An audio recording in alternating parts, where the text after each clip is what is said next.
شەقامی سەدمەتری سلێمانی دوای ماوەیەکی زۆر لە چاوەڕوانی جارێکی تر حکومەت هێرێمی کوردستان جێبەجێکردنی ئەو پرۆژەی هێنایەوە سەر مێزی کارکردن. لە ئێستادا ستافی ئەو پرۆژەیە لە ئامادەکاریدان و کەمپی تایبەت بە پرۆژەکەیان ئامادە کردووە تا حکومەت فەرمان دەربکات و ئەوانیش دەست پێ بکەن.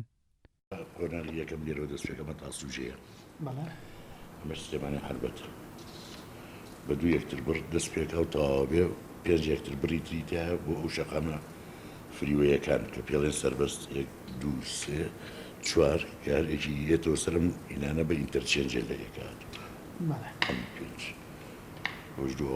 حەوت یەکتر بڕیتی هەیە 5 پردی پەڕینەوەی تایە لە ئاستی گوندەکانە بۆ ئەوەی ئاژەڵەکانیان و ئامێرە کشتتوکاڵەکانیان و هاتوچوی ئۆتۆمبیلی خۆیان نێنە سەر شەقامەکە بە ژێر پردا بڕۆن. ئەمە لێرەوەڕاتەوە ئەپەڕێتەوە بە لای داربەڕوو لە ئەرچێتەوە بۆ بناری گۆیژە تاگاتە لای شاری گۆیژە شوقەکانی گۆیژە سێم ئەلەوێەوە بۆ گەیشتن بە تونێلی پێشڕە و 3 ئۆپشنمانەیە. یەکیان ئەوەیە بە دۆڵە میرانە بڕۆ، دووەمیان ئەوەیە بڕاتە سیتە کوب گەڕێتەوە بۆ تونێلی پێشڕە و سێمیانەوەیە بە تونێلەکە بە پشت چاویلان نەبڕۆ. شەقامی سەدمەتری بە 3 قۆناغ و بە درێژی 146 کیلۆمەتر جێبەجێ دەکرێت.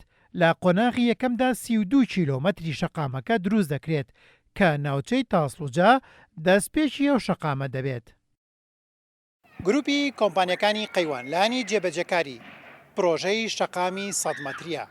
ئەوان وەک پرۆژەکانی خۆیان کار دەکەن تا لەو کاتی دانراوە پرۆژەی شەقامی سەدمەتری بە باشترین شێوە تەواو بێت. نیشتیمانیبوونی گروپی کۆمپانیەکانی قەیوان و گەڕانەوە بۆ پرۆژەکانی و کۆمپانیایە و کارەکانی لە ماوەی 26 ساڵی تەمەنیدا ئەو مەرجانە بوون بۆ دەستبەرداربوونی هەرسێ کۆمپانیا تورکیەکە. گروپی کۆمپانیەکانی قەیوان کە خاوەنی گەورەترین و استراتیژیترین پرۆژەکان لە هەرێمی کوردستاندا و ڕۆڵیان لە ئاوەدانکردنەوە و بنیادنانی ژێرخانی ئابووری هەرێمی کوردستاندا هەیە و زۆرترین هەلی کاریان ڕەخساندووە، پلانی تۆکمەشیان داناوە بۆ پرۆژەی سەدمەتری. کارکردنیشان بەو شێوەیە دەبێت کە پێشتر بە سەرکەوتووی پرۆژەکانیان لە بواری پاڵاوتگەی نەوت و وێزگەی بەرهەمێنانی کارەبای بازیان جێبەجێ کردووە و جێپەنجیان دیارە بە ئاوەدانکردنەوە و خۆشگوزەرانی کۆمەڵانی خەڵکی کوردستانەوە. لە پرۆفایلی گروپی کۆمپانیەکانی قەیواندا هاتووە و بەرهێنانەکانی قەیوان گروپ لە هەرێکە لە بوارەکانی وزە و ئینەرژی و خانوبەرە و پەروەردەدا لە ماوەی ڕابردوو ڕۆڵی گەورەیان بینیوە لە پڕکردنەوەی ئەو بەشایانەی کە بەهۆی قەیرانی دارایی و شەڕ و کارە توندڕەویەکانەوە دروست بوون. لەو ڕوانگەیەشەوە و بەرهێنانەکانی قەیوان گروپ بەوە دەناسرێتەوە کە پرۆژەی استراتیژین و دوورمەودان. هەروەها گروپی کۆمپانیەکانی قەیوان کە خاوەنی گەورەترین پرۆژەی نیشتەجێبوونە بە بەرزترین کوالیتی ڕۆڵی هەبووە لە دابینکردنی شوێنی نیشتەجێبوون و کەمکردنەوەی گرفتی نیشتەجێبوون. لە پرۆفایلەکەیدا ئەوەش هاتووە کە قەیوان گروپ ئامانجێتی هاوسەنگی ڕابگرێت لە نێوان قازانج و بەها پرشنگدارە کۆمەڵایەتیەکانی کۆمەڵگا کە پێوەرە بۆ پاراستنی ڕەوشتی گشتی و پاراستنی ژینگە و سروشتی کۆمەڵایەتی.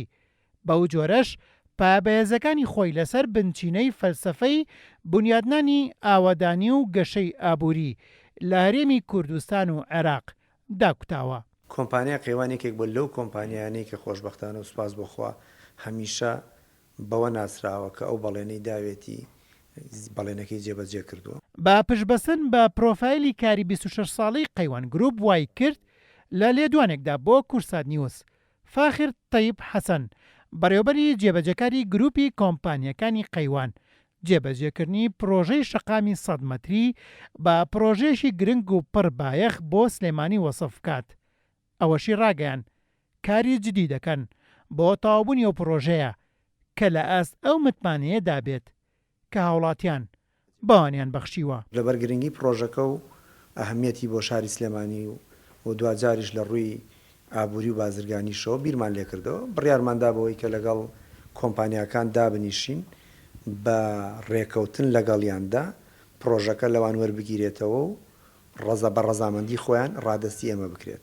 ئێمە پلانی باشمان داڕشتۆ بۆ جێبەجێکردنی کارەکە و بە پشتیوانی خوا ئەگەر ئەوەی کە پێی دەوترێت ڕوونەدانیشتی لە ناکاو ئەوە ڕوونەدا لە ماوەی خۆیدا جێبەجێ دەکرێ و وەکو هەرێکێک لە پرۆژەکانی تری کە ئێمە لە سلێمانی کارمان تێدا کردووە و زۆر بە ڕووسوری و سەربەرزی لە مدەی زەمەنی خۆی و بە کوالیتیشی زۆر باشیش جێبەجێمان کردووە.